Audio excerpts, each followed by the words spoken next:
Hi, Kristen. How are you? I want to apologize about the delay in sending this to you. There's something happening with the settings on the program we use to get the essays from students. And I've been tinkering with it. I've been trying to figure it out. And I thought I had it, but it was only when I looked at the program from a different device that I saw you had written. And so I've been again tinkering around and now it showed up. So I think I may have figured out what settings I need to use, so I'll keep an eye out on it for it, and hopefully this won't happen again. So I just wanted to give you a little kind of update as to why you haven't gotten anything from me.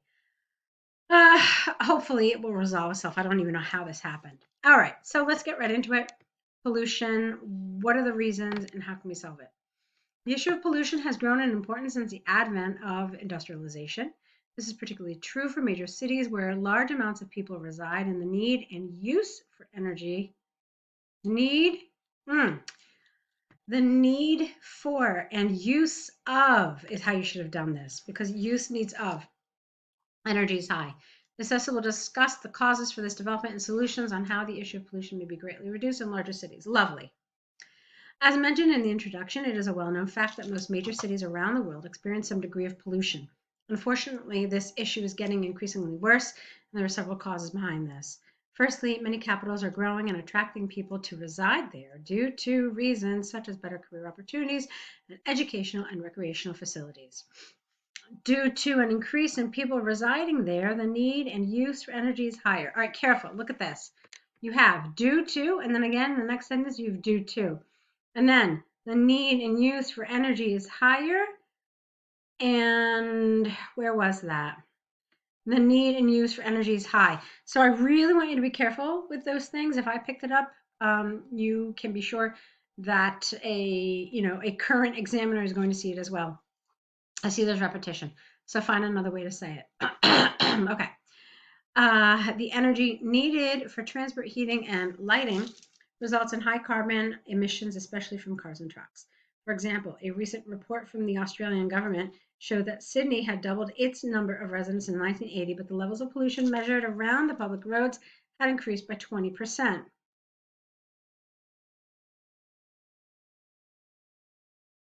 Hold on a second. Okay.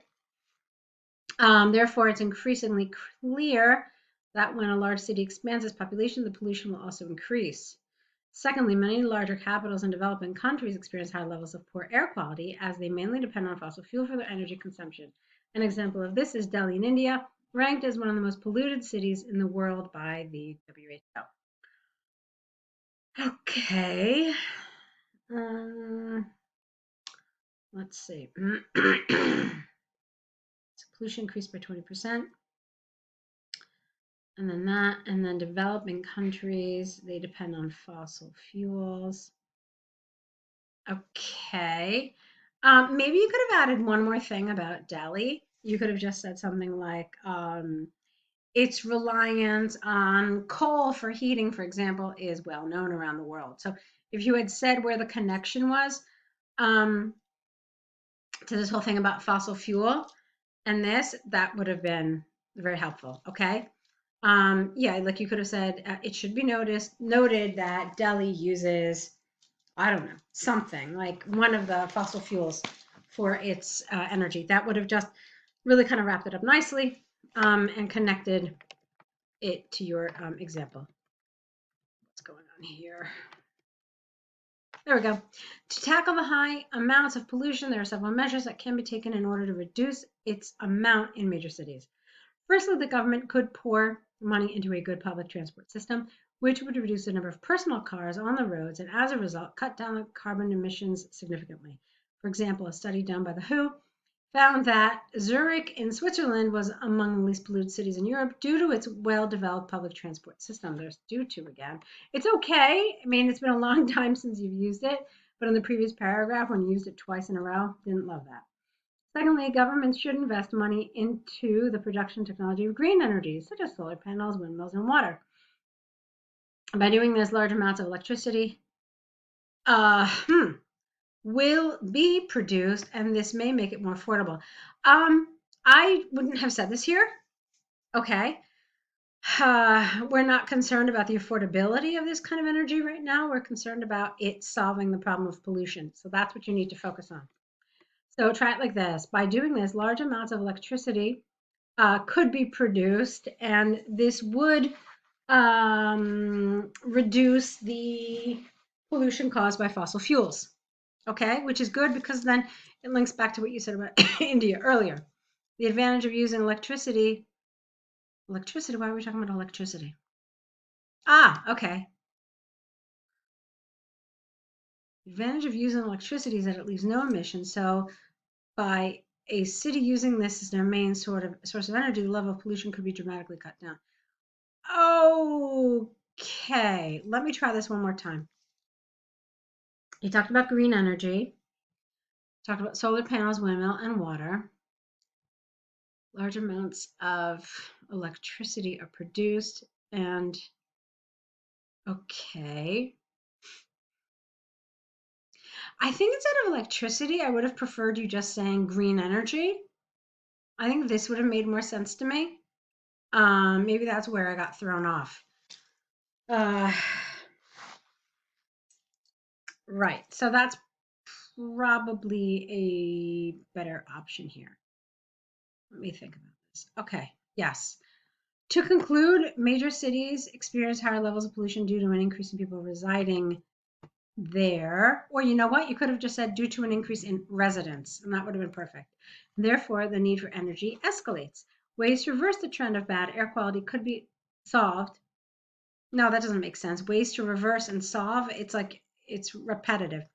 So, ways to reverse the trend of bad air quality could be offering a good public transport system and using renewable energy such as electricity where possible to reduce the amount of pollution emitted. I can't talk all of a sudden. Up to here I was fine, but now suddenly I can't. Let me try that again. Ways to reverse the trend of bad air quality could be offering a good public transport system and using renewable energy such as electricity where possible to reduce the amount of pollution emitted. Okay, fine. I thought this was good. Just little details, little things, but on the whole, I thought it was really well written. I thought you did a lovely job with it. Again, just think about the comments I made. Those are areas that I would have liked to see change. Why don't we take a look now at your car sales? This is a tricky one for a lot of students because it's a stacked bar chart and a lot of students don't know what to do with this. So I'm curious to see how you handled it. Let's see. The stacked bar chart compares the vehicle sales of Ford, Audi, and BMW in 9 different countries in 2018. The nations represented are, and you name them, that was smart. Overall, Hungary had the highest amount of sold vehicles, that's correct, with almost identical numbers between the 3 brands. Belgium had the least number of car sales out of all the countries, that's correct. Okay. Hungary was the country that sold the most vehicles with 400,000 sales evenly shared between, well, it should be among the 3 different labels. France was the nation with the second highest sales, around 300,000, also with a pretty even distribution between the brands. Germany, Ireland, and Holland experienced a total car sales of around 250. Where am I? Germany, Holland, and Ireland. Germany, Ireland. Okay, fine. BMW sales in these countries varied between 110,000 and 80,000. Audi experienced sales between 20 to 100,000. Get rid of that A. Ford sales fluctuated the most with 140,000 in Holland, about 80,000 in Ireland, and only 10,000 in Germany. All right. Total sales in Poland and the UK stood around 200,000 when BMW sold 80 to 700,000. I think you added an extra zero here. That doesn't make sense. And Ford between 50 and 100,000. Audi sales varied the most with 100,000 in Poland and only 10,000 in the UK. So let me understand this. You decided to talk about Hungary and France, and then the 3 countries there, 5, and then 6, 7 here, and then 8, 9 here. Okay, interesting. The two nations with the lowest amount of car trades were Italy and Belgium, 120 and 90,000 respectively. BMW accounted for most of the sales in Italy at almost 100,000, while Ford and Audi had similar sales of around 10,000 each. In Belgium, Ford was by far the best-selling brand, trading 80,000. Get rid of that 4, compared to Ford and Audi, which hardly saw any sales at all. Okay, so I thought you did a really good job of this. You certainly included all the countries. The grammar was good. The vocabulary was good. I had no problem with that. Let me tell you, though, where my issue is. Let's see. All right, so check it out. 258 words. Okay, now, it's a little bit long for task 1. You're not, how can I say this? There's not a word maximum. I think everybody knows that, but it's still a wise idea for a number of reasons not to write this long. First of all, did it take you 15 to 20 minutes to write this? If it took you anything longer than that, then that's one of the first problems with writing so much. The second problem is that you didn't really select. You talked about absolutely everything. And while you are supposed to mention all of your categories, you're not supposed to give every single detail the same attention. Okay? And that's one thing that a lot of people don't understand about task 1. So I also wasn't really super happy with your paragraphing.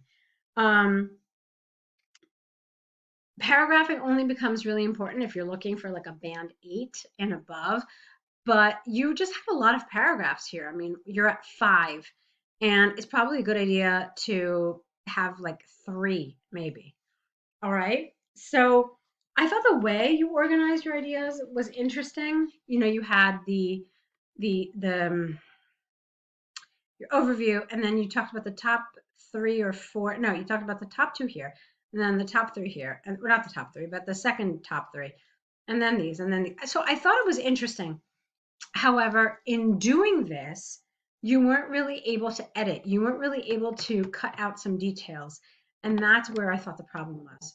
So what I want to do is I want to give you an alternative suggestion as to how you could organize this chart. So as you did, I would have had a sentence or 2 for my introduction, and then I would have had a sentence or 2 for my overview. Up to there, we're fine. Then what I would have done is I would have had a paragraph covering those total scores, okay? Because that's what you're looking at here. And my paragraph would have covered it just like this. I would have covered the top 2. So I would have said Hungary had this, and it was followed by France with this. The least cars sold were in Belgium with this, followed by Italy with this. And then I would say the remaining countries, and I would probably name them at this point, all had between 200 and 280,000 car sales. And then I'm done with that paragraph. What I do next is I go to a next paragraph where I actually talk about the individual car sales. So in a similar fashion, I would start by talking about BMW. I would say that most of the countries sold approximately 100,000 BMWs. And if you look at it, that's actually the case because they're all just a little above or a little, like it's like plus or minus 20,000. You know what I mean? Or you could even say that. You could say sold between 80 and 120,000 BMWs. If you want to be more precise, you could do that. I would say the only exception was Belgium, which sold under 10,000. Okay, then I would talk about Ford. I would say the second most popular company was Ford, and then I would talk about Hungary and Holland. I would talk about Germany and Italy, and then I would smush the rest of the information together once again. And then when I go to Audi, again, it's the same concept. So I talk about my 2 top. I talk about Belgium. And I would probably smush the rest together. So I would talk about a range here. I would say you've got countries like UK and Italy with 10,000 and, you know, like Poland with whatever number that is. I would have to kind of figure it out. So that's how I would do it. Okay. And you could see that I've covered all the main things. I've told you all the countries. I've told you the brands. I've told you what the highs are and what the lows are, but I don't really bore you or bog you down with too much detail. That's not helpful and that's not really important, essentially. Okay, so that's how I would do this. I hope this gives you some ideas as to how you can cover um, some tasks like this. If you have any questions, let me know. Again, I'm sorry about the delay, and I'm looking forward to seeing your next set.